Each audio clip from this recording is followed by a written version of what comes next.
Atensyon mga SSS pensioners, bukas na, araw ng Huwebes, April 30, 2026. Dalawa na importanteng bagay mangyayari na. Dapat alam nyo ito. Mamaya-maya pag-uusapan natin. Hello mga ka-vlogs! Welcome dito sa aking YouTube channel.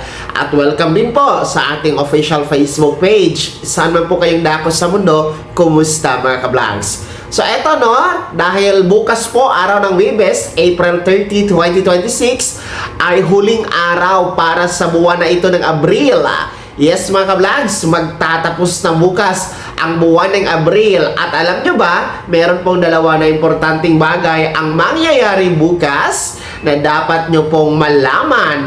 Well, isa-isahin natin. Una na importanteng bagay na mangyayari bukas ay katapusan po, deadline, huling araw po para mag-comply ng inyong Annual Confirmation of Pensioners or SSS AKOP. Sino-sino nga ba ang required na mag-comply ng AKOP at deadline bukas?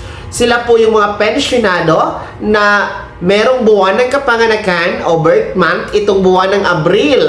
Ano man ang petsa mula April 1 hanggang April 30 bukas, no?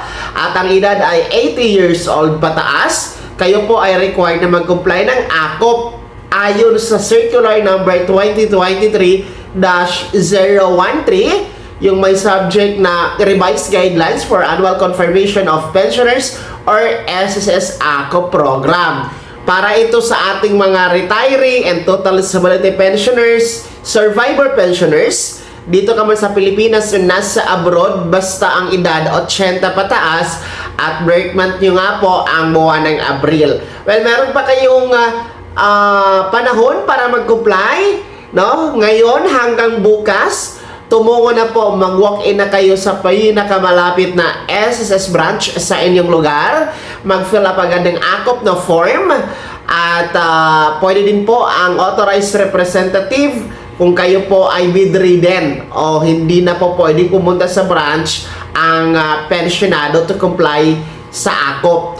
Pangalawa, pwede po mag-comply ng AKOP sa pamamagitan ng video conference. Mag-set muna kayo ng online appointment gamit ang inyong My SSS account. So, pwede po itong gamitin ang video conference sa pag-comply ng AKOP para sa ating mga pensionado na andyaan sa ibang bansa. Then, pangatlo, pwede ang AKOP compliance via facial authentication. So, ang gagawin nyo lang, mag-login kayo sa website ni SSS, ang www.sss.gov.ph. I-click nyo po yung AKOP compliance button, then sundan yung step-by-step process para makompleto ang pagpapa-AKOP sa pamamagitan ng facial authentication. So, kayo ang mamili kung alin man doon ang gusto ninyo at mas mabilis para sa inyo. So, please comply your AKOP para hindi putulin ni SSS ang inyong pensyon. Kasi kapag halimbawa hindi nyo na-comply sa buwan na ito, ang AKOP, may posibilidad na ngayong buwan ng Mayo at buwan ng Hunyo ay maputulan kayo ng pensyon. Well, temporary lang naman ito mga ka-vlogs, no? Maaari namang mabalik ang inyong pensyon pero dapat pa rin kayong magpa-AKOP. And take note, no? Hindi yan agad-agad babalik sa inyo ang pensyon kahit na magpa-AKOP ulit kayo. Mag-aantay pa kayo ng up to 3 months bago yan babalik. Pero yung mga buwan na hindi nyo natanggap, ibibigay naman sa inyo. Kaso nga lang, madi-delayed, di ba? So ayaw nating mangyari yon dahil alam naman natin na kailangan nyo talaga ang inyong pensyon. Please take note sa mga dalawa po, ang pensyon na tinatanggap buwan-buwan. Kung kayo ay retiree, pensioner, and then kayo din po ay survivor pensioner, dalawa po na AKOP na form ang kailangan nyong isumite sa SSS. So, ulitin ko, bukas na po yan, April 30, araw ng Huwebes, deadline na po, huling araw sa pag-comply ng AKOP, kaya dapat magawa nyo na mga pensionado.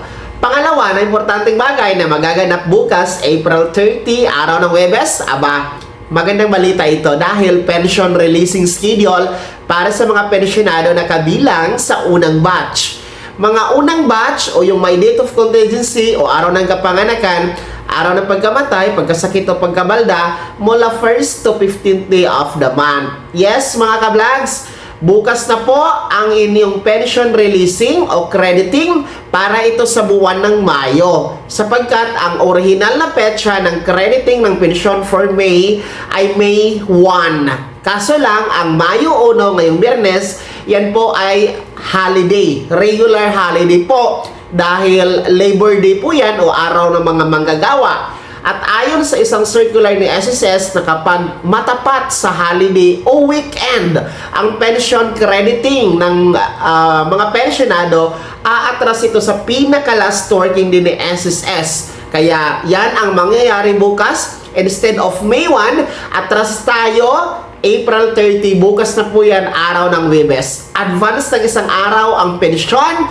para sa mga unang batch. Kahit papano, mas maaga nyo pong magagamit at makukuha ang inyong Mayo na pensyon. Kaya antabayanan nyo po ha sa inyong ATM card bukas kasi hindi kayo pare-pareho ng oras kung kailan magre-reflect sa inyong ATM card kasi iba-iba kayo ng bangko.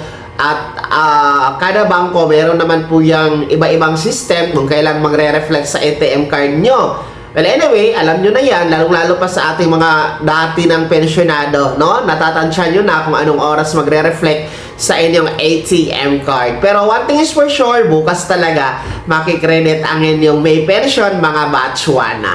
At yan po ha, ang dalawang importanteng bagay na magaganap bukas sa araw ng Huwebes, April 30, 2026. Uulitin ko, una, deadline po para sa pag-comply ng Annual Confirmation of Pensioners or SSS ACOP. Pangalawa, pension releasing schedule bukas para sa mga batch 1, which is advance pension for the month of May. Kaya naman mga pensionado ni SSS, ano po yung komento at reaction sa balitang ito?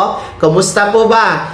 No, nag-comply na ba ng ACOT? Sino sa inyo dito ang mga pensionadong kabilang sa batch 1? Kayo ba ay natutuwa sa inyong advance pension crediting bukas? At sa kabuuan, kumusta po ba ang buong buwan ng Abril? No? Ibahagi niyo po sa comment section na nasa baba, pakilakip ng buong pangalan at kung taga saan kayo. Kung bago ka pa lang sa aking channel o di kaya di ka pa nakasubscribe, i-click niyo muna ang subscribe button na nasa baba. Huwag kalimutan na pindutin ang notification bell, ilagay sa all para una ka sa mga balita na i-upload ko. Maraming salamat. God bless. Mag-ingat mga ka-vlogs.